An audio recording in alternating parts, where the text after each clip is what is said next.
naona tu kwamba tumefika in a situation as a nation we never been there, so hatujui mchawi ni nani wa kumblame. As a nation we never been this point, you understand? Before December 29 hakukuwa na Mtanzania yote ambaye alikuwa against government. That's why you saw all the artists, we were so comfortable to support government and all that, support our president and all that. You feel me? So what happened? No one planned it. We didn't know that's gonna happen. You understand?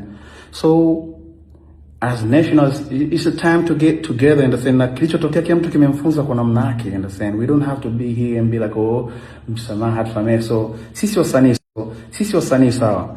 What if wale wananchi ambao wameenda kupiga kura? You understand? You gotta blame them as well.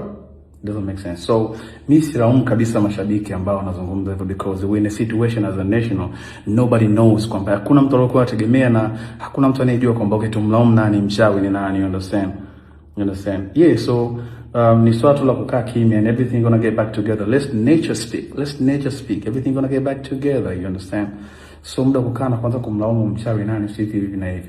That's my understanding, you understand? So mimi nikiona mtu anasema kwamba sitakuja kwenye show yako, sitasikiliza nyimbo yako, I mean, I'm just take it easy because the situation was confusing, even myself too, you understand? Wala sifaniki wala sifaniki.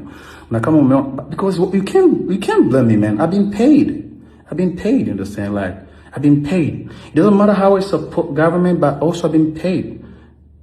Never done free job, you got me? Ndio mashabiki mnataka cool video investment, ndio mashabiki mnataka Grammys, ndio mashabiki mnataka wasanii tufanye investment, we go outside of the country, collaboration, all that, we need money to do that. Hakuna show za promoters nyingi. Promoter number 1 is the government. And before December 29, before mambo ya maandamano, before viatu vilivyotokea, understand, rest in peace to the angels, Mungu awabariki sana. Hakuna mtu ambaye alikuwa against government, if we be honest. So what happened, ni mtihani au majaribu kama taifa, tumejaribiwa wote. So yeah, everything's gonna be cool. So if you plan not to attend my event, it's okay, you understand? When mi kwanza nilikuwa ni mcheza mpira, I was playing football. You guys made me